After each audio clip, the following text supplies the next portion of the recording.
So students, now we have to discuss about the biogeochemical cycles. Like in your previous classes, you must have studied about the water cycle, how water is being circulated in the atmosphere, hydrosphere, lithosphere.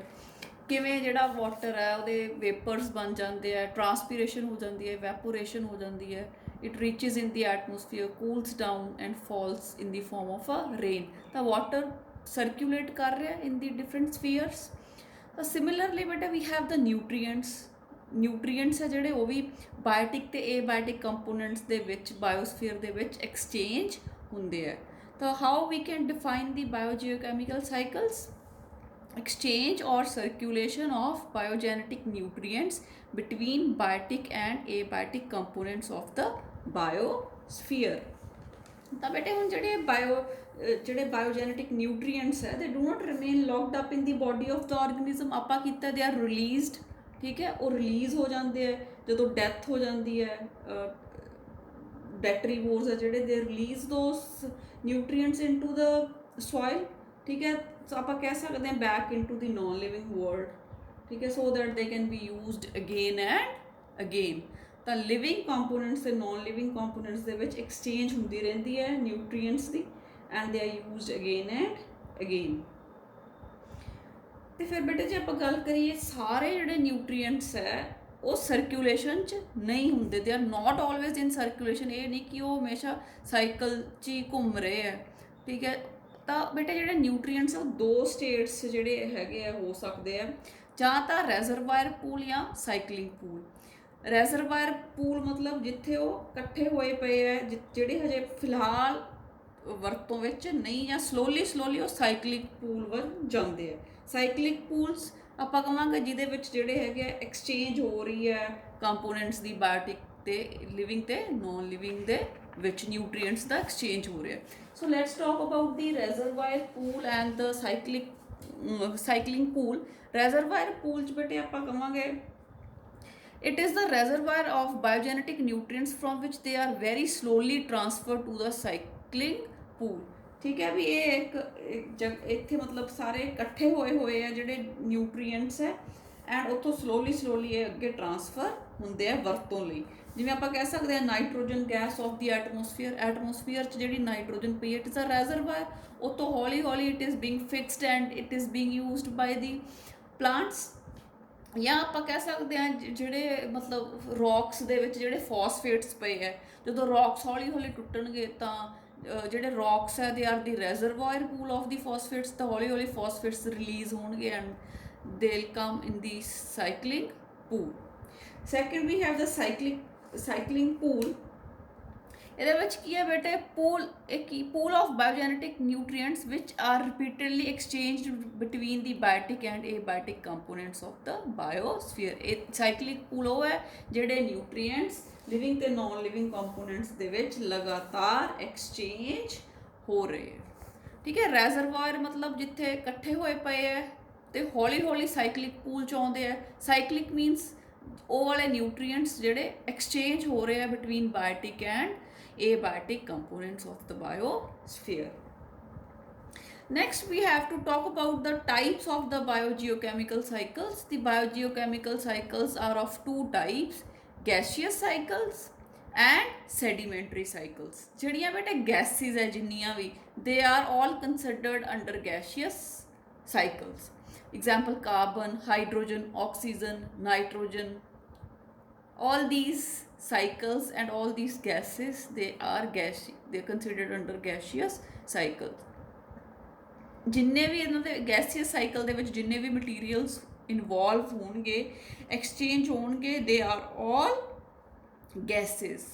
ਤੇ ਬੇਟੇ ਇਹਨਾਂ ਦਾ ਰੈਜ਼ਰਵਾਇਰ pool ਹੈ ਜਿਹੜਾ ਉਹ ਹੋਊਗਾ atmosphere ਔਰ ਹਾਈਡਰੋਸਫੀਅਰ। ਜਿਵੇਂ ਆਪਾਂ ਨਾਈਟ੍ਰੋਜਨ ਦੀ ਗੱਲ ਕੀਤੀ ਤਾਂ ਉਹਦਾ ਰੈਜ਼ਰਵਾਇਰ ਪੂਲ ਕਿਹੜਾ ਹੈ, ਨਾਈਟ੍ਰੋਜਨ ਕੀ ਹੈ, ਗੈਸ ਹੈ, ਪਰ ਉਹਦਾ ਰੈਜ਼ਰਵਾਇਰ ਪੂਲ ਉਹ ਇਕੱਠੀ ਕਿੱਥੇ ਹੋਈ ਪਈ ਹੈ, ਇਨ ਦਾ ਐਟਮੋਸਫੀਅਰ, ਰਾਈਟ। ਤਾਂ ਜਿਹੜੇ ਗੈਸੀਅਸ ਸਾਈਕਲਸ ਹੈ ਦੇ ਆਰ ਕੁਇਕ, ਮਤਲਬ ਗੈਸਿਸ ਹੈ ਜਿਹੜੀਆਂ ਈਜ਼ੀਲੀ ਮੂਵ ਕਰ ਸਕਦੀਆਂ, ਇਸ ਕਰਕੇ ਜਿਹੜੇ ਗੈਸੀਅਸ ਸਾਈਕਲਸ ਹੈ ਉਹ ਜਲਦੀ ਹੁੰਦੇ ਆ। ਐਕਸਚੇਂਜ ਜਿਹੜਾ ਗੈਸਿਸ ਦਾ ਲਿਵਿੰਗ ਨੋਨ ਲਿਵਿੰਗ ਕੰਪੋਨੈਂਟਸ ਦੇ ਵਿੱਚ ਜਲਦੀ ਹੁੰਦਾ ਹੈ। ਐਂਡ ਬੇਟੇ ਜਿਹੜੇ ਹੈਗੇ ਆ ਦੇ ਆਰ ਪਰਫੈਕਟ ਆਪਾਂ ਕਿਉਂ ਕਹਿੰਦੇ ਆ, बिकॉज ਜਿਹੜੇ ਗੈਸਿਸ ਹੈ ਦੇ ਰਿਮੇਨ ਇਨ ਸਰਕੂਲੇਸ਼ਨ ਮੋਰ ਔਰ ਲੈਸ ਯੂਨੀਫਾਰਮਲੀ, ਮਤਲਬ ਇਹ ਸਰਕੂਲੇਸ਼ਨ 'ਚ ਰਹਿੰਦੀਆਂ ਜਿਹੜੀਆਂ ਗੈਸਿਸ ਹੈ। So gaseous cycles are quick and they are perfect systems, right. Next we will talk about the sedimentary cycles. ਇਹਦੇ ਵਿੱਚ ਬੇਟਾ ਨॉन ਗੈਸੀਅਸ ਹੈ ਸਾਰੇ ਜਿੰਨੇ ਵੀ ਮਟੀਰੀਅਲਸ ਇਨਵੋਲਵਡ ਹੋਣਗੇ, they will not be the gases, ਕਿਉਂਕਿ ਗੈਸਿਸ ਆਪਾਂ ਸਾਰੇ ਕੰਸੀਡਰ ਕੀਤੇ ਅੰਡਰ ਗੈਸੀਅਸ ਸਾਈਕਲਸ। ਇਹਦੇ 'ਚ ਆਉਂਦਾ ਫਾਸਫੋਰਸ, ਸਲਫਰ, ਕੈਲਸ਼ੀਅਮ। ਤੇ ਇਹਨਾਂ ਦਾ ਜਿਹੜਾ ਰੈਜ਼ਰਵਾਇਰ ਪੂਲ ਹੈ ਬੇਟੇ, that is the lithosphere, that is the soil, ਕਿਉਂਕਿ ਆਪਾਂ ਦੇਖਦੇ ਹਾਂ ਫਾਸਫੋਰਸ, ਕੈਲਸ਼ੀਅਮ ਸਾਰੀ ਜਿਹੜੀ ਹੈਗੀ ਹੈ ਸੋਇਲ ਦੇ ਵਿੱਚ ਡਿਪੋਜ਼ਿਟ ਹੋ ਜਾਂਦੀ ਹੈ with the help of the detritivores. Then sedimentary cycles are slow and they are less perfect as the elements may get locked and go out of circulation for a longer duration। ਕਹਿੰਦਾ ਇਹ ਪੂਰੇ perfect ਨਹੀਂ ਹੁੰਦੇ, ਜ਼ਿਆਦਾ time ਲੱਗਦਾ ਹੈ, ਕਿਉਂਕਿ ਕਈ ਵਾਰ ਕੀ ਹੁੰਦਾ ਜਿਹੜੇ ਇਹ ਵਾਲੇ ਜਿਹੜੇ ਹੈਗੇ ਆ ਨਿਊਟਰੀਐਂਟਸ ਆ ਜਦੋਂ ਲਿਥੋਸਫੀਅਰ ਦੇ ਵਿੱਚ ਐਡ ਹੋ ਜਾਂਦੇ ਆ, ਫਿਰ ਉੱਥੋਂ ਕਾਫੀ ਦੇਰ ਲਿਥੋਸਫੀਅਰ 'ਚ ਹੀ ਪਏ ਰਹਿੰਦੇ ਆ, ਉੱਥੇ ਲੋਕਡਾਊਨ ਹੋ ਜਾਂਦੇ ਆ, they are not used, then they are used slowly. So next let us talk about the carbon cycle। बेटे ਆਪਾਂ एक gaseous cycle डिटेल स्टडी करना है, एक sedimentary cycle। so gaseous cycle ਚ ਆਪਾਂ carbon cycle करना है, and sedimentary ਜਿਹੜਾ cycle है that we will discuss about the phosphorus cycle। so we are going to discuss the first gaseous cycle। let's know the importance of carbon। So carbon is a component of all organic compounds like carbohydrates, lipids, proteins, nucleic acids and enzymes। अपनी body च देखो किन्ने सारे जेडे organic compounds है उन्हों दा component कौन है? Carbon। they are made up of carbon। ਤਾਂ ਜਿਹੜਾ बेटा अपनी body सब तो ज़्यादा water पे है, ते उस तो second number ते it's the carbon। it forms 49% of the dry weight।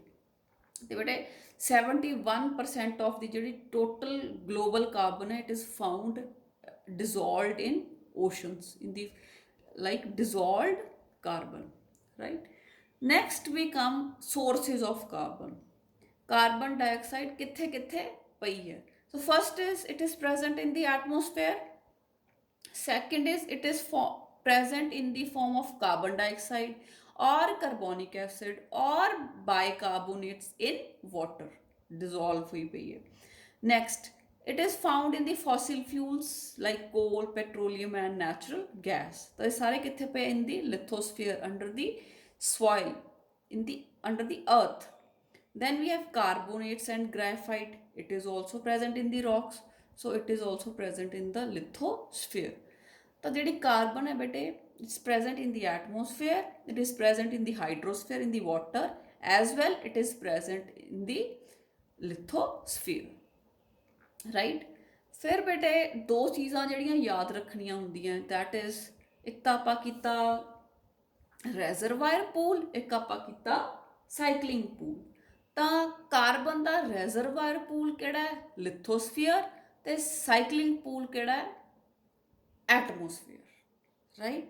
so carbon present in the lithosphere does not become available to the organisms, still it is burnt। ਠੀਕ ਹੈ, ਤਾਂ ਇਹ ਜਿਹੜੀ ਲਿਥੋਸਫੀਅਰ ਚ ਅਰਥ ਦੇ ਵਿੱਚ ਸੋਇਲ ਦੇ ਵਿੱਚ ਜਿਹੜੀ ਕਾਰਬਨ ਡਾਈਆਕਸਾਈਡ ਪਈ ਹੈ, ਕਾਰਬਨ ਪਈ ਹੈ, ਤਾਂ ਉਹ ਆਰਗੇਨਿਜ਼ਮਸ ਉਹਨੂੰ ਯੂਜ਼ ਨਹੀਂ ਕਰ ਸਕਦੇ ਜਿੰਨਾ ਚਿਰ ਉਹ ਜਲਦੀ ਨਹੀਂ, ਰਾਈਟ।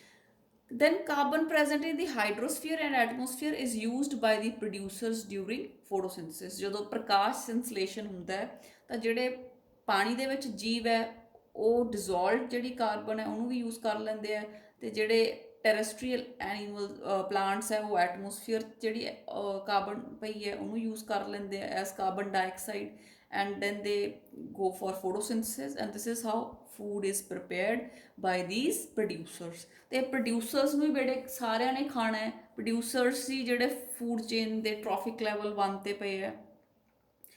ਸੋ ਜਿੰਨੀ ਵੀ ਜਿਹੜੀ ਹੈਗੀ ਹੈ ਜੀਵ ਜੰਤੂ ਹੈ all are dependent on the carbon। ਠੀਕ ਹੈ, ਫੋਟੋਸਿੰਥਸਿਸ ਹੋਊਗੀ ਤਦ ਹੀ ਹੋਊਗੀ ਅਗਰ ਕਾਰਬਨ ਡਾਈਆਕਸਾਈਡ ਹੋਊਗੀ। ਫੋਟੋਸਿੰਥਸਿਸ ਨਹੀਂ ਹੁੰਦੀ ਤਾਂ ਜਿਹੜੇ ਹੈਗੇ ਫੂਡ ਚੇਨਸ ਅੱਗੇ ਨਹੀਂ ਚੱਲ ਸਕਦੀਆਂ।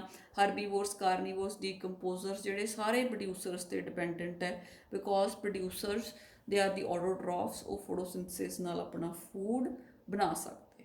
So you just remember that the cyclic pool of carbon is the atmosphere and the reservoir pool is the lithosphere, right? So next ਆਪਾਂ ਪਹਿਲਾਂ ਕੀਤਾ ਕਿ ਕਾਰਬਨ ਜਿਹੜੀ ਹੈਗੀ ਹੈ ਕਿੱਥੇ ਕਿੱਥੇ ਪਈ ਹੈ, ਕਿਹੜੀ ਕਿਹੜੀ ਫਾਰਮ 'ਚ ਪਈ ਹੈ। ਹੁਣ ਆਪਾਂ ਅੱਗੇ ਸਟੱਡੀ ਕਰਨਾ ਹੈ ਕਿ ਕਾਰਬਨ ਹੈ ਜਿਹੜੀ ਉਹ ਵਾਪਸ ਐਟਮੋਸਫੀਅਰ ਦੇ ਵਿੱਚ ਕਿੱਦਾਂ ਆਉਂਦੀ ਹੈ, ਕਿਹੜੇ ਕਿਹੜੇ ਪ੍ਰੋਸੈਸਿਸ ਹੈ ਜਿਨ੍ਹਾਂ ਦੇ ਕਾਰਨ ਕਾਰਬਨ ਵਾਪਸ ਆ ਜਾਂਦੀ in any form in the atmosphere. So first is respiration of the organisms, ਜਿੰਨੇ ਧਰਤੀ ਤੇ ਜੀਵ ਜੰਤੂ ਹੈ, ਮੀਨਸ ਐਨੀਮਲਸ ਹੈ, ਦੇ ਆਲ ਵੈਨ ਦੇ ਰਿਸਪਾਇਰ ਦੇ ਰਿਲੀਜ਼ CO2, ਤੇ ਪਲਾਂਟਸ ਯੂਜ਼ ਕਰ ਲੈਂਦੇ ਆ ਤੇ ਐਨੀਮਲਸ, ਸਾਰੇ animals they are going to release CO2, ਤਾਂ ਕਾਰਬਨ ਜਿਹੜੀ ਉਹਦੀ it's return back to the atmosphere. ਫਿਰ ਬੇਟਾ ਜਦੋਂ ਡੈਡ ਡਿਕੇਇੰਗ ਮੈਟਰ ਨੂੰ ਜਿਹੜੇ ਡੀਕੰਪੋਜ਼ਰਸ ਹੈ ਡੀਕੰਪੋਜ਼ ਕਰਦੇ ਹੈ, that time also the carbon ਜਿਹੜੀ ਹੈਗੀ that is released into the atmosphere. Then burning of wood and fossil fuels, ਆਪਾਂ ਬਾਲਣ ਜਲਾਉਣੇ ਹੈ, ਚੁੱਲ੍ਹੇ ਜਲਾਉਣੇ ਹੈ, ਠੀਕ ਹੈ, ਅੰਗੀਠੀ ਜਲਾਉਣੇ ਹੈ, ਦੈਟ ਟਾਈਮ ਜਿਹੜੀ ਹੈਗੀ ਕਾਰਬਨ ਐਡ ਹੁੰਦੀ ਹੈ ਇਨ ਦੀ ਐਟਮੋਸਫੇਅਰ। ਦੈਨ ਬੇਟੇ ਜੰਗਲਾਂ 'ਚ ਅੱਗ ਲੱਗ ਜਾਂਦੀ ਹੈ ਜਾਂ ਵਲਕੈਨਿਕ ਇਰਪਸ਼ਨਸ ਹੁੰਦੇ ਆ, ਉਸ ਸਮੇਂ ਵੀ CO2 ਜਿਹੜੀ ਹੈਗੀ ਹੈ ਰਿਲੀਜ਼ ਹੁੰਦੀ ਹੈ। ਨੈਕਸਟ ਆਰ ਦੀ ਹਿਊਮਨ ਐਕਟੀਵਿਟੀਜ਼। ਕਈ ਵਾਰ ਪੁੱਛ ਲਿਆ ਜਾਂਦਾ ਕਿ ਕਿਹੜੀਆਂ ਕਿਹੜੀਆਂ ਹਿਊਮਨ ਐਕਟੀਵਿਟੀਜ਼ ਹੈ ਜਿਨ੍ਹਾਂ ਕਰਕੇ ਜਿਹੜੀ ਹੈਗੀ ਹੈ ਕਾਰਬਨ ਜਿਹੜੀ ਹੈਗੀ ਹੈ ਕਾਰਬਨ ਡਾਈਆਕਸਾਈਡ ਐਟਮੋਸਫੀਅਰ 'ਚ ਰਿਲੀਜ਼ ਹੋ ਰਹੀ ਹੈ। ਕਾਰਬਨ ਇਨ ਐਨੀ ਫਾਰਮ, ਕੋਈ ਵੀ ਫਾਰਮ 'ਚ ਹੋ ਸਕਦੀ ਹੈ। By burning of fossil fuels, transport ਬਹੁਤ ਵੱਧ ਗਈ, ਬਹੁਤ ਸਾਰਾ ਜਿਹੜਾ ਹੈਗਾ ਆਪਣਾ ਜਿਹੜੇ ਫੋਸਿਲ ਫਿਊਲਸ ਹੈ ਯੂਜ਼ ਹੋ ਰਹੇ ਹੈ, ਜਿਨ੍ਹਾਂ ਕਾਰਨ ਜਿਹੜਾ ਹੈਗਾ ਰਿਲੀਜ਼ ਆਫ CO2 ਹੈ ਜਿਹੜੀ ਐਟਮੋਸਫੀਅਰ ਦੇ ਵਿੱਚ ਰਿਲੀਜ਼ ਹੋਣਾ ਰੇਟ ਜ਼ਿਆਦਾ ਹੋ ਗਿਆ। ਤਾਂ ਬੇਟਾ ਜਦੋਂ ਆਪਾਂ ਪਿਛਲੇ ਚੈਪਟਰ 'ਚ ਕੀਤਾ ਕਿ ਜਿਹੜੀ ਕਾਰਬਨ ਡਾਈਆਕਸਾਈਡ ਹੈ ਇਟ ਇਜ਼ ਅ ਮੇਜਰ ਜਿਹੜਾ ਹੈਗਾ greenhouse gas, it traps the radiations from the sun and give a heating effect to the ਅਰਥ।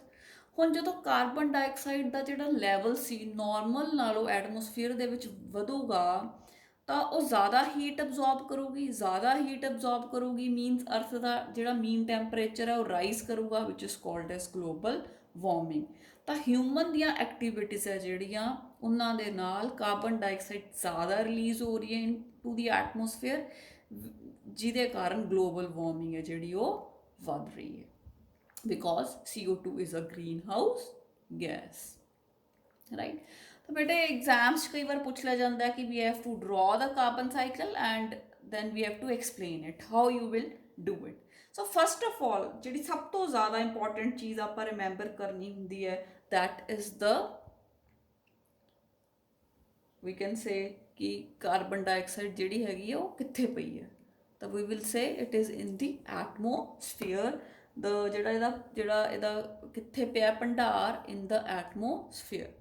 ਦੈਨ ਬਾਈ ਆਪਾਂ ਕਿਹਾ ਵੀ ਇੱਕੋ ਹੀ ਇੱਕ ਪ੍ਰੋਸੈਸ ਹੈ, there is only one major process ਜਿਹਦੇ ਨਾਲ ਕਾਰਬਨ ਡਾਈਆਕਸਾਈਡ, ਜਿਹਦੇ ਵਿੱਚ ਕਾਰਬਨ ਡਾਈਆਕਸਾਈਡ ਯੂਜ਼ ਹੁੰਦੀ ਹੈ, ਦੈਟ ਇਜ਼ ਫੋਟੋਸਿੰਥੇਸਿਸ।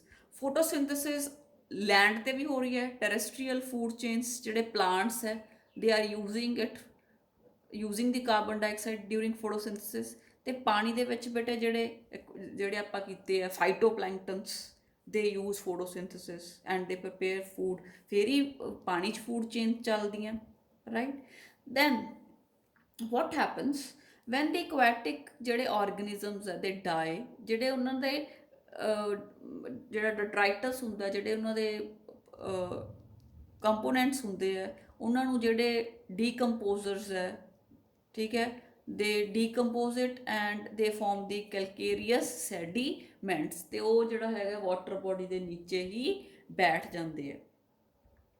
ਨੈਕਸਟ ਅਰਥ ਤੇ ਬੇਟੇ ਜਿਹੜੇ ਪਲਾਂਟਸ ਸੀ ਉਹਨਾਂ ਨੇ ਯੂਜ਼ ਕਰ ਲਈ carbon dioxide during photosynthesis, right. ਤਾਂ ਸਮਟਾਈਮਸ ਆਪਾਂ ਕਿਹਾ ਕਿ ਸਮ ਅਮਾਊਂਟ ਆਫ ਜਿਹੜਾ ਹੈਗਾ ਹੀਟ ਇਜ਼ ਆਲਸੋ ਰਿਲੀਜ਼ਡ, ਤੇ ਬੇਟੇ ਜਿਹੜੇ ਪਲਾਂਟਸ ਹੈ ਜਦੋਂ ਨਹੀਂ ਕਰ ਰਹੇ ਹੁੰਦੇ ਫੋਟੋਸਿੰਥੇਸਿਸ ਦੇ ਆਲਸੋ ਰਿਲੀਜ਼ ਕਾਰਬਨ ਡਾਈਆਕਸਾਈਡ ਇਨ ਦੀ ਐਟਮੋਸਫੇਅਰ। ਦੈਨ ਪਲਾਂਟਸ ਨੂੰ ਸਾਰੇ ਐਨੀਮਲਸ ਯੂਜ਼ ਕਰਦੇ ਆ ਫॉर ਫੂਡ। ਦੈਨ ਐਨੀਮਲਸ ਜਦੋਂ ਰਿਸਪਾਇਰ ਕਰਦੇ ਆ ਜਿਹੜੀ ਹੈਗੀ ਹੈ CO2 ਫਿਰ ਰਿਲੀਜ਼ ਹੁੰਦੀ ਹੈ ਐਟਮੋਸਫੇਅਰ ਦੇ ਵਿੱਚ। ਫਿਰ ਆਪਾਂ ਕਹਿੰਦੇ ਜਦੋਂ ਪਲਾਂਟਸ ਤੇ ਐਨੀਮਲਸ ਦੇ ਡਾਈ ਉਹਨਾਂ ਦੀ ਡੀਕੇ ਹੁੰਦੀ ਹੈ by the decomposers again CO2 is released in this atmosphere ਫਿਰ ਬੇਟੇ ਜਿਹੜੀਆਂ ਹਿਊਮਨ ਐਕਟੀਵਿਟੀਜ਼ ਹੈ like burning of coal and oil transport vehicles ਦੇ ਵਿੱਚ ਦੈਟ ਟਾਈਮ ਜਦੋਂ ਫੋਸਿਲ ਫਿਊਲ ਜਲਦੇ ਆ ਕੰਬਸ਼ਨ ਹੁੰਦੀ ਹੈ again CO2 is released into the atmosphere ਤਾਂ ਇਹਦੇ ਵਿੱਚ ਮੇਨ ਜਿਹੜੀ ਯਾਦ ਕਰਨ ਵਾਲੀ ਗੱਲ ਹੁੰਦੀ ਹੈ ਵਨ ਇਜ਼ ਦੀ ਕਿ ਇਹਦਾ ਜਿਹੜਾ ਹੈਗਾ ਰੈਜ਼ਰਵਾਇਰ ਕਿਹੜਾ ਹੈ ਸੈਕਿੰਡ ਇਜ਼ ਕਿ ਕਿਹੜੇ ਕਿਹੜੇ ਪ੍ਰੋਸੈਸਿਸ ਨਾਲ ਜਿਹੜੀ ਹੈ ਕਾਰਬਨ ਡਾਈਆਕਸਾਈਡ ਯੂਜ਼ ਹੋ ਰਹੀ ਹੈ ਤੇ that is only one process photosynthesis ਫਿਰ ਜੇ ਆਉਂਦਾ ਕਿਹੜੇ ਕਿਹੜੇ ਪ੍ਰੋਸੈਸਿਸ ਨਾਲ ਕਾਰਬਨ ਡਾਈਆਕਸਾਈਡ ਵਾਪਸ it's being added up back to the atmosphere then we will say respiration of animals plants number 1 number 2 decay of plants and animals when they die by the decomposers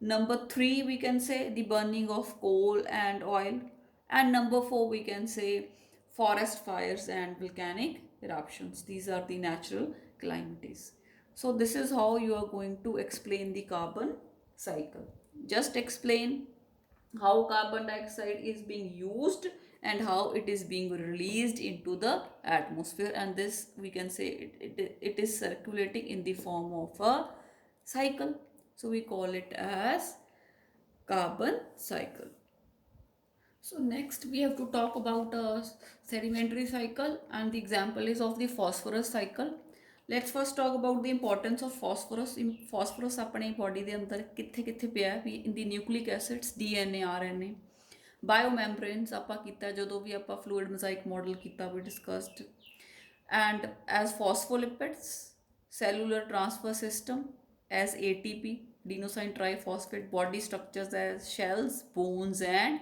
teeth they are all made up of phosphorus now the next is ਕਿ phosphorus ਹੈ ਜਿਹੜੀ ਉਹ